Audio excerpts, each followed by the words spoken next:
Hello, podheads. Welcome back to yet another episode of Over My Dead Pod. I'm your host for today, Kylie Colwell. This is Kate Carter.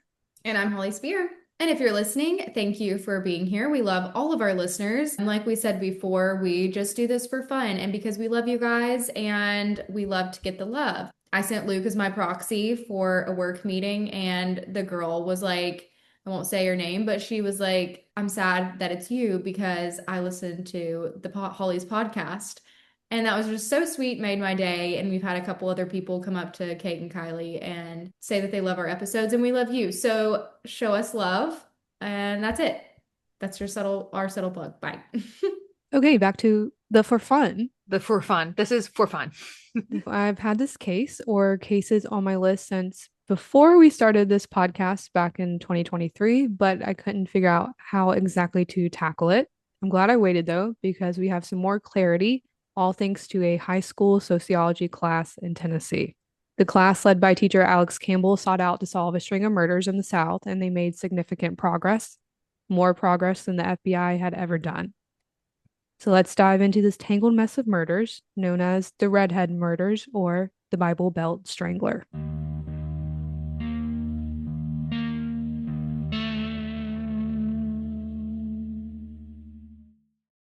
I am so stoked, if you couldn't tell from my reaction. Our story begins on September 16th, 1984, in West Memphis, Arkansas. I feel like we're always talking about West Memphis, and there are a lot of murders there. So, over my dead pod tip of the day, do not stop there. Yes. Keep driving. Don't live in West Memphis. Don't get arrested in West Memphis. Yeah. Don't listen to rock music in West Memphis. Don't have long hair. Just avoid West Memphis at all cost.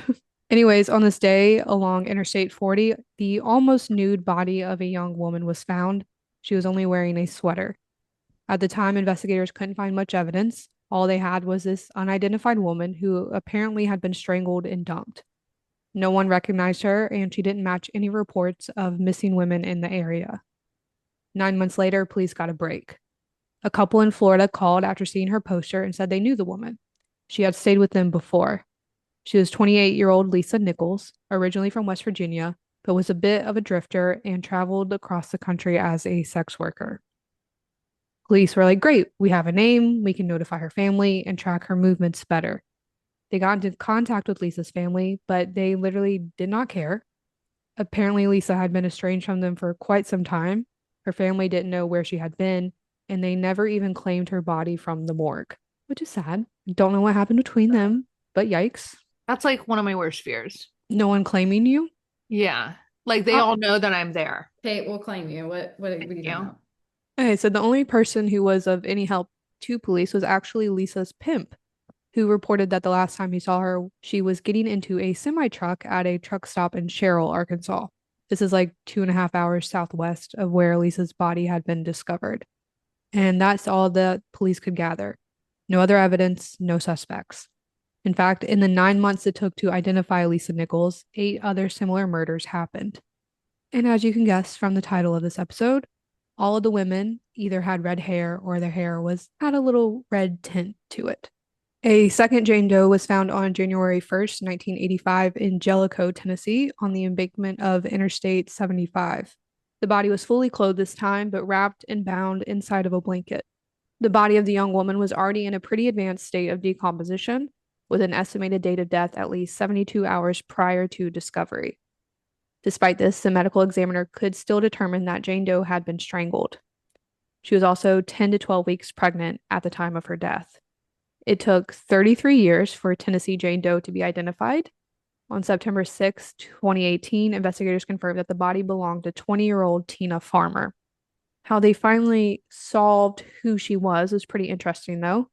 Apparently, investigators are also browsing the blogs, and they came across a post on missing women from Indiana, and they saw Tina Farmer's picture, and it looked very similar to the composition they had done for Jane Doe. So they were able to confirm it through fingerprints. So the disconnect, kind of frustrating. Tina had been reported missing in her native Indiana by family back in 1984, but the police in Indiana had never entered her information into any national databases. So the police in Tennessee had zero official information on her, thus why it took so long. Anyways, the Tennessee investigators were able to talk to people close to Tina and figured out the last time she was seen alive was with a trucker in Indianapolis, who she was hitching a ride with to Kentucky. Speaking of Kentucky, on April 1st, 1985, a body along Route 25 in Gray, Kentucky was found. The body was inside of a dumped refrigerator that had a Superwoman decal on it. Inside was a woman only wearing socks and two necklaces. Most disturbingly, the cause of death was determined to be suffocation. There were no marks or bruises, no signs of strangulation, meaning that Kentucky Jane Doe died from being trapped inside the refrigerator, slowly losing oxygen. Can't imagine. That, drowning, and like being burned to death, I think those have to be the top three worst. But like, just imagine knowing that you're going to die, kind of thing. So, like all the other cases, police couldn't identify Kentucky Jane Doe right away, but this time they did have a few witnesses. These witnesses said a woman in the area had been asking for rides to North Carolina on the CB radio a few days before. Kentucky Jane Doe wasn't identified until 2018 when one of her daughter's DNA was submitted and matched SB Pilgrim. SB had 5 children, and the daughter who submitted her DNA was only 6 weeks old at the time of her disappearance. The same month, in the exact same town in Tennessee, along the exact same interstate as Tina Farmer, police were notified of another body of a young woman. Body is a stretch. Police were only able to locate a skull and 32 bones. The remains are so decomposed that a cause of death could not be determined. They couldn't even pin down an age. They estimated with what they had that the girl was between 9 and 15. One thing they could figure out with testing is that the girl must have been from the Midwest. This was confirmed 37 years later on August 30th, 2022, when police announced that their Campbell County Jane Doe, or who they called Baby Girl, was 15-year-old Tracy Walker from Indiana. Tracy's mother had reported her missing all the way back in 1978 after being last seen at a mall with a friend. Tracy had run away twice before, so that's what everyone assumed happened again. We still don't know an exact or even a range of when Tracy could have been murdered, but with this identification, people were able to find one more important piece of information. Tracy had red hair, just like Tina, who had been dumped in the exact same area. A month later, police in Tennessee had a third victim when a couple who pulled over on Interstate 24 in Pleasant View found skeletal remains. The investigation showed that who would be called Cheatham County Jane Doe had been strangled, with the rope still around her neck. She had been dead between 3 to 5 months prior to discovery. The body was still fully clothed, and investigators could determine that the victim was white, between 5 foot and 5'2", and between 30 to 40 years old. The age range ended up being a little wrong because in July 2023, using genetic genealogy, the Cheatham County Jane Doe was identified as 23-year-old Michelle Inman from Nashville. So I want to take a quick pause to go over what we have so far. As you can see already, the identification of these bodies are taking decades to confirm. A few reasons for that.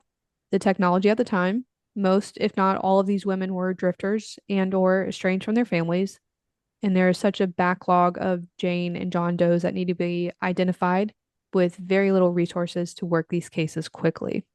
We have 5 red-headed women, or women with reddish tinted hair, who were strangled or suffocated and dumped along interstates in Arkansas, Tennessee, and Kentucky. The only differences we have are that one victim, SB Pilgrim, had been suffocated and Michelle Inman was fully clothed while the others were nude. The pattern seems pretty obvious to us now in hindsight, but at the time, connecting the dots wasn't so easy. We have 3 different states working these cases in the 80s. Technology and communications between departments wasn't great. But in 1985, 21 law enforcement officers from Pennsylvania, Tennessee, Arkansas, and Mississippi met with the FBI for 6 hours to go over all their cases and compare. Like I said, there were inconsistencies with the victim's clothing and cause of death. So were these just stylistic choices made by the same killer? Or were some or all of these women murdered by different killers with similar MOs? Well, after this little conference, a determination could not be made. They straight up said it was inconclusive. I hate the word inconclusive. The FBI did come up with a profile, and it is not groundbreaking by any means. The killer is most likely a male in his mid-20s to 40s, most likely a truck driver who is comfortable navigating rural areas, and he's confident enough to approach and control vulnerable victims. They also did say that they were able to rule out one victim as being connected, and her name is Marcia King. Marcia King was originally from Arkansas, and she was found in a similar circumstance in Ohio. And there are other suspects for Marcia King, and I honestly may kick that case over to Holly's desk since she's an Arkansas girly. Marcia King on it. Anyways, as you can see, the investigation is not going anywhere, and for once, it's not for a lack of trying. But while police across the South are trying to solve this, more victims kept popping up. On May 25th, 1981, a body who went on to be known as Pulaski County Jane Doe was found along State Route MM in Dixon, Missouri. Medical examination showed that the victim had suffered trauma to her face and she had been strangled with pantyhose, which were still in its place. The woman was clothed this time, but she didn't have shoes on, and it appeared she had been redressed. Like the clothes weren't quite on properly, buttons weren't lined up, and the pockets of her jeans were out. The Pulaski County Jane Doe was finally identified in December of 2019 as 32-year-old Karen Nippers. The next victim, the Wetzel County Jane Doe, is still unidentified to this day. Her body was found by an elderly couple beside Route 250 in Littleton, West Virginia on February 13th, 1983. Despite still being unidentified, I feel like with this victim, we have a little bit more information compared to others. She was between 35 to 45, 135 pounds.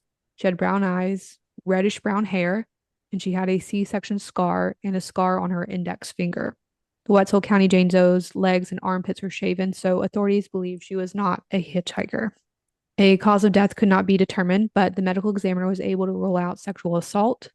They also did actually rule out strangulation due to a lack of bruising and marks on her neck, which is a reason a lot of people don't consider the Wetzel County Jane Doe as connected to the others. But until that is officially confirmed or denied, I will include her. The victim had been spotted at a bar in Wheeling, West Virginia, not far from where she was found a few days prior, but no one could recall her name or who she was there with. The scene where she was found also showed a lot. Her naked body had been placed on top of the recent snow, but she was estimated to have died 2 days prior. This means she was killed elsewhere and placed there later. We also have witnesses who spotted a middle aged white male near where her body was found a day before. But that's all we have. Zero identification on the Wetzel County Jane Doe or on who this white male is. Side note, good luck finding a white male in West Virginia. On March 29th, 1985, construction workers located skeletal remains on the other side of the guardrail of I-40 in Waynesville, North Carolina. The remains were obviously pretty decomposed, just bones left. No cause of death could be determined, but all investigators could figure out was that it was the body of a woman. This body wasn't identified until 2012 after the victim's sister uploaded her DNA to NamUs in 2009 when the project began.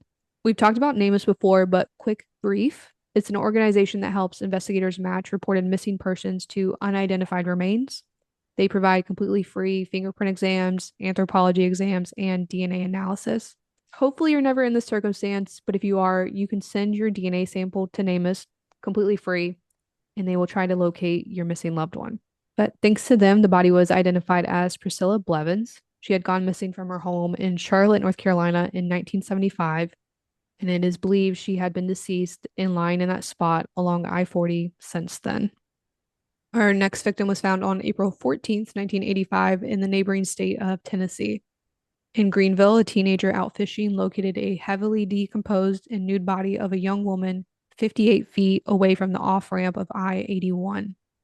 I feel like I hear a lot of stories about people finding bodies when they're out fishing. Yeah. Ew, I don't ever want to go fishing. We need to create a list of all the things not to do. Go to West Memphis. Go fishing. Don't take a polygraph test. Of course. So, examination showed that she had a different cause of death than any of the other victims. She had been beaten and stabbed several times with blunt force trauma to the head listed as the official cause of death. She was also found to have been approximately 6 to 8 weeks pregnant, but had miscarried shortly before her death, likely during the murder. The girl wasn't identified until 2018. In fact, she hadn't been reported missing until a year before, in 2017, by her brother. Wow, that's so sad.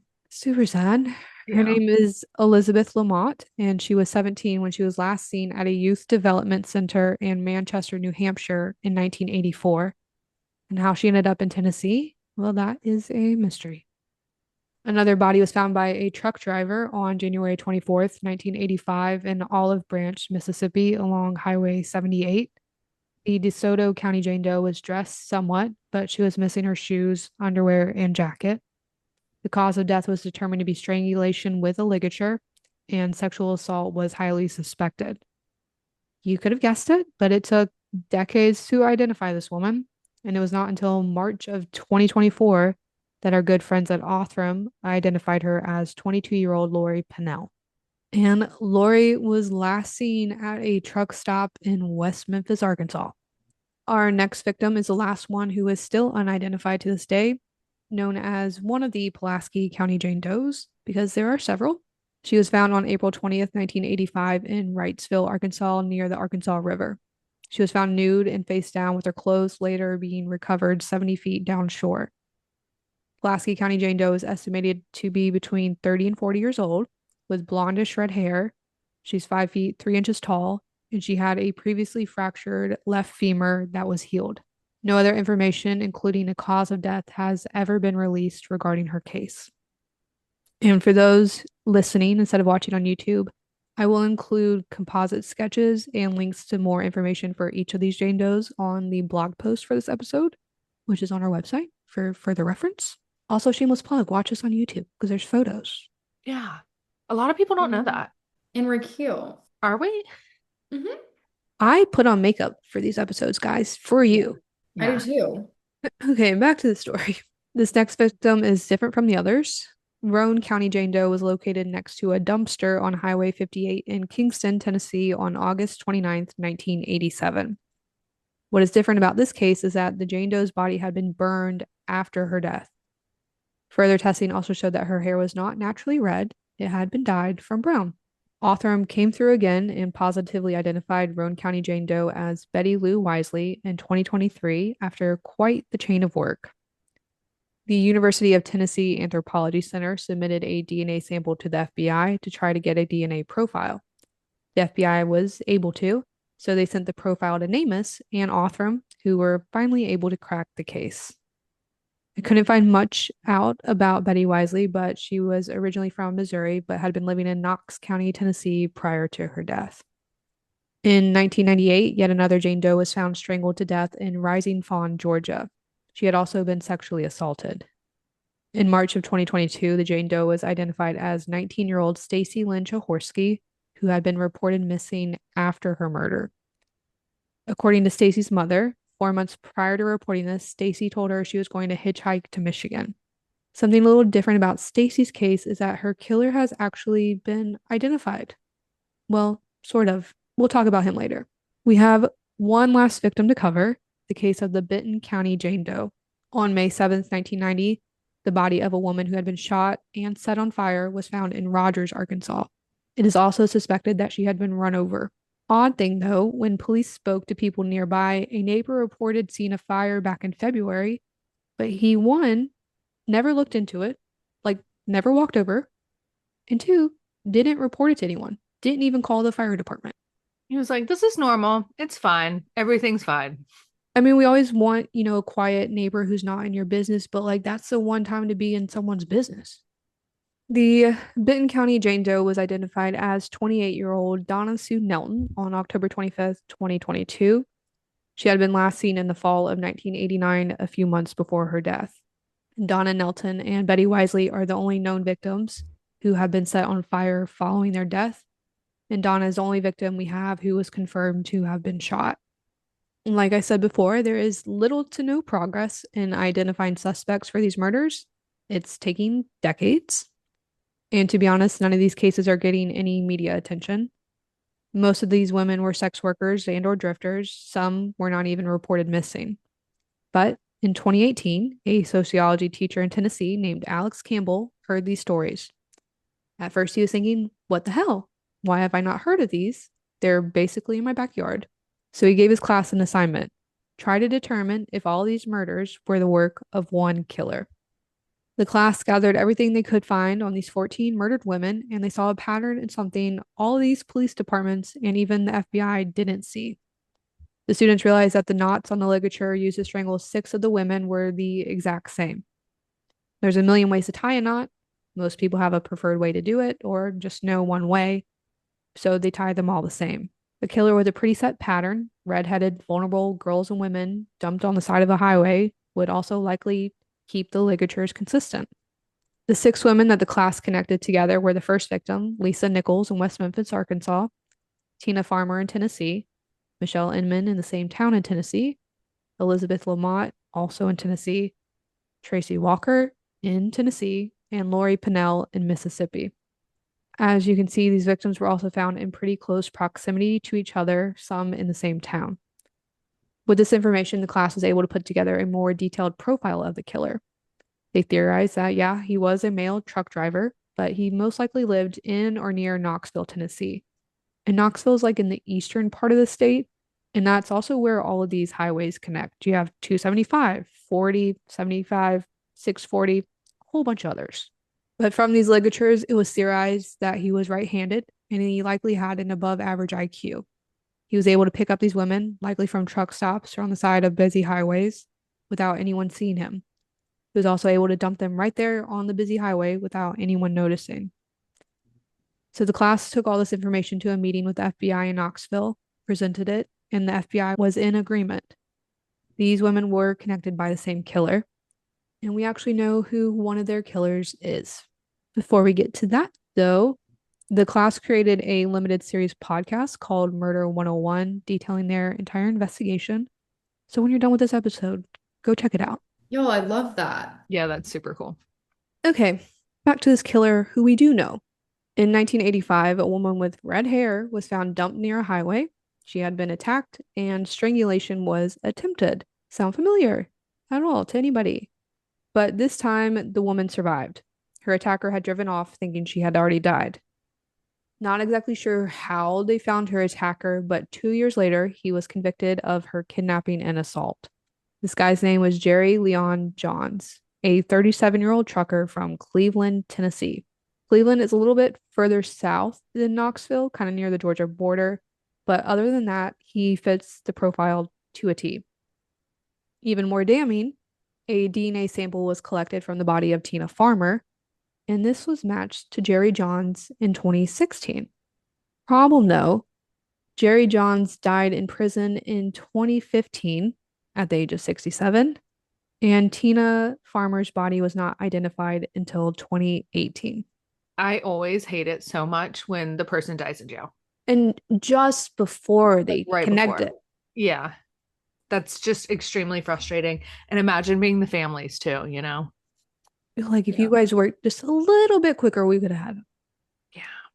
Investigators didn't just drop this, luckily, and they presented the case in front of a grand jury who determined that there was enough evidence to find Jerry Johns guilty of the murder of Tina Farmer.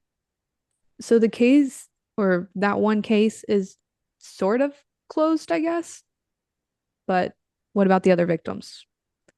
We know Jerry at least attempted to strangle and dump one other red-haired woman. It couldn't have just been the two. And the FBI has agreed that whoever killed Tina likely also killed Lisa, Michelle, Elizabeth, Tracy, and Lori. As far as I could gather, there's no DNA samples from these other women to definitively connect their murders to Jerry Johns. So the connection cannot be absolutely confirmed. It's more of a hunch. Still, there are 8 more murdered women who haven't been connected to Jerry Johns, and we do have other potential suspects and theories. There's an unnamed 32-year-old trucker from Pennsylvania that was questioned after kidnapping and raping a woman in Indiana. Like the victim that got Jerry Jones caught, this woman was also lucky to escape alive. This guy, who, by the way, I have no idea why, they have not released his name. Even though he was convicted of kidnapping or raping a woman and was questioned, I don't know. So he's questioned by the state police in Tennessee, and kind of reading between the lines of what they said, I gathered that they couldn't outright clear him of other similar crimes, but they didn't have enough to investigate him further, so this unnamed man was dismissed. The third and final guy that is brought up was in fact identified as the killer of victim Stacy Jaworski. Stacy was a 19-year-old who was found strangled in Georgia after telling her mom she was hitchhiking to Michigan. She was identified in March of 2022, and in September of the same year, her killer was identified as Henry Frederick Wise, better known as Haas. Haas was a 34-year-old truck driver at the time of Stacy's murder, working for Western Carolina Trucking Company. His routes took him all throughout the South, along the same routes as where a lot of the other women were found. Haas had a criminal history in 3 states for things like theft, assault, and obstruction. But just like with Jerry Jones, Haas died prior to his identification in 1999 in a car accident. He burned to death. Fun fact. Karma. Haas Wise is listed as the official suspect in the murder of Stacy Jaworski, but the case is still open and he has not been connected to any other murders. So, with all that, we have 14 women, 2 of whom are still unidentified, 2 official suspects, but no real clear answers. Are all these murders connected? Are there groups of victims that are the result of multiple killers? Or is it all just a coincidence? While the identification of these women are still ongoing, the investigation into their murders is considered cold. The case of the Redhead murders is being tackled by internet sleuths, private investigators, and even high school sociology classes more than it is by the police. But maybe that is just what is needed. Like I said before, I'll put more information on our blog post for this episode about the Pulaski County Jane Doe and Wetzel County Jane Doe. Take a look, share their information. They deserve a name and they deserve justice. And that was the story of the Redhead Murders, also known as the Bible Belt Strangler. I'm blown away by the whole class figuring out shit, that police and FBI couldn't. Love it. Love it. Let's jump into overtime because Holly, her life is cursed. Yeah, I actually am starting to think that someone has a hex on me. If you're out there, whatever I've done, I'm so freaking sorry. Someone in your family must have built their house on an Indian burial ground or something. I'm starting to believe that to be the case. A couple episodes ago, I told my story about coming home from the honeymoon and just having the worst experience of just existing in life. And then I went to Florida to see Kate. Shout out Meek Mills. She had her second birthday party, and Andy is coming soon to a hospital near you. But anyways, I was there in Florida to see Kate. Surprise, Kate actually was in the Dallas airport. Plane got delayed, got delayed, got delayed, got delayed, got delayed. They get on at about 1 a.m. and they're like, I'm sorry, we're just having trouble finding a pilot. I'm sorry. You're having okay. There's so many at the airport. Go grab one. Yeah, there's so many walking by. Do you want me to actually be reasonably No. Okay. No, not Okay. really. I Okay, honestly, there's a if you reason, look but at that's it, fine. if you look at it at the grand scheme of things, I understand that there's probably a logical explanation. But if you look at things just in a vacuum, I'm at an airport and you don't have a pilot. Goodbye. I get on the phone, American Airlines. Yeah, it's you. I'm sure American Airlines is listening, but I get on the phone and they're like, yeah, they're probably going to cancel it, to be honest, and you qualify for a hotel and a new flight. And I was like, okay, great, perfect. I'll go sleep for a couple hours. They send me 3 options of hotels that I can go to. First one is right in the airport. It's booked out. I guess they're canceling planes left and right, no pilots. Second one's booked. Third one is called the Sleep Inn. The Sleep Inn. Yep. INN in Dallas. So I'm just like, okay, whatever. I book at this point. It's pushing 2 o'clock. I get an Uber. Didn't know that they actually would pay for my Uber and gave me a travel voucher to get an Uber. It's fine. I get to the hotel, y'all. I think they put me in a room to kill me. Sounded like a murder had already been committed in there. This was an atrocity. A crime had definitely been committed against me, putting me in this room. I'm not trying to be pretentious, but when you walk into a dirty hotel room, I'm sorry, something's wrong. Towels on the floor, soap, bar of soap open and used, trash in the trash can, papers on the desk. I was like, they put me in this room. They're going to come. Someone's about to walk back in here and they're going to kill me. I left, got an Uber, went to back to the airport because it's the only place I know. It's home at this point. I get there and you can't check back in, you can't go back in the airport and nobody's there at the counter to check me in, and I can't check in on my phone yet. I can't go through TSA. I just can't get in the airport. So I'm sitting out there at the bag carousel feeling like I'm displaced. I do not have a home. Everyone around me doesn't have a home. and I'm freezing. It's so cold. The doors are opening, closing. And I'm just sitting there shivering for about 3 hours until I can check in. And people at American Airlines finally get to the counter and start working. And then I swear I get into the line and the lady was like, "Are you a priority member?" And I was like, I should be. No, but whatever it is I have to do to be a priority member, I will do it right now. If you'll just please let me talk to you. And she's like, "I'm sorry, this is the priority line." And I'm like, I turn around, I get back in line, and then I just wait and get on the flight at 8 a.m. and I come home. I'm sorry, that was a really long story. I know everybody has plane delays, but yeah, something's wrong. Something's wrong with my life. Something's wrong. But as Kylie and I were talking about this while it was going on, like while Holly was telling us it was going on, that like out of the three of us, it worries us the most that this happened to Holly because she could be taken for sure. I am shooketh that you didn't get taken at the sleep in. That just Yeah. sounds incredibly awful. Also, my both of my parents said that you need to tell American Airlines about that because they shouldn't be partnering with a hotel like that. No facts, actually. Yeah. I probably should tell them And you and can just get like make sure to get like credit back and shit like that too. Oh yeah, American Airlines, if you're listening, which I know you are because I will send this to your inbox directly. All three of us, we need some flight credits. We need some miles, yeah. some We all need some upgrades. compensation.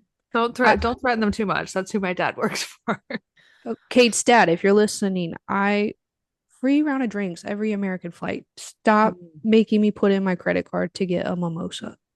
Thank you. Okay. I mean, I actually feel like it's that part possibly might, I don't know.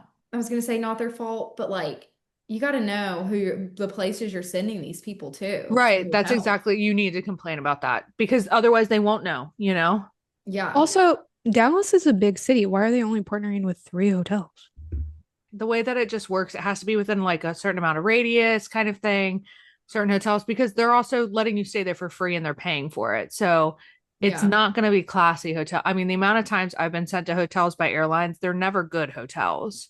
It's Yeah. unfortunate. The worst part is that if I was awake while this was happening to you, Holly, I probably would have recommended you staying where you were so that you didn't get kicked out of security. Yeah, I wish I would have thought of that, but A I hotel just sounds thought, nice. yeah, it sounded nice when I was like Yeah. miserable.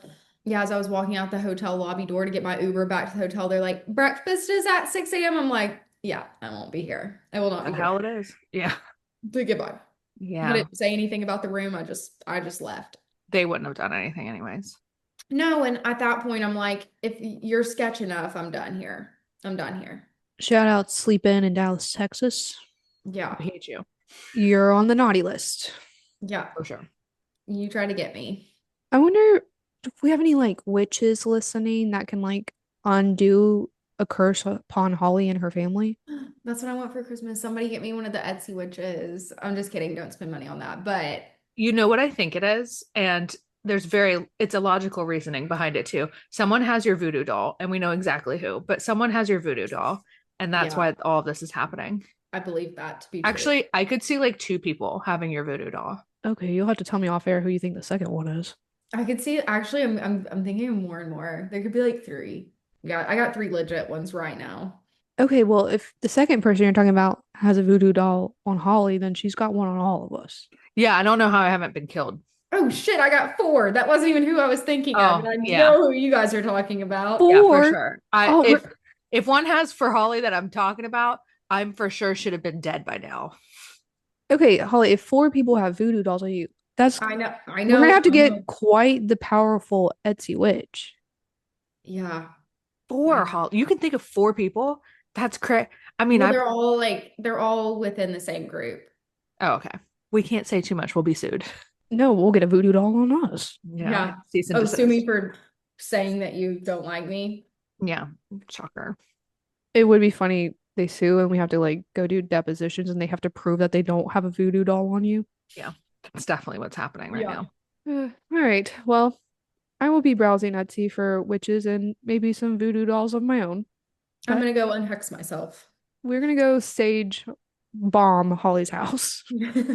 Thank you for listening to another episode of Over My Dead Pod. We do appreciate it. Make sure you like, follow, subscribe, leave us a review, DM us, comment. we like to respond. I don't know why I said we. I'm the one doing it all. Anyways, We like to support you responding. Yay. I I will just say look at them. I send what you guys say to the group chat so everyone reads it, and then I We respond. do. But We do. we'll see you next week with another case. Goodbye. Bye. Bye.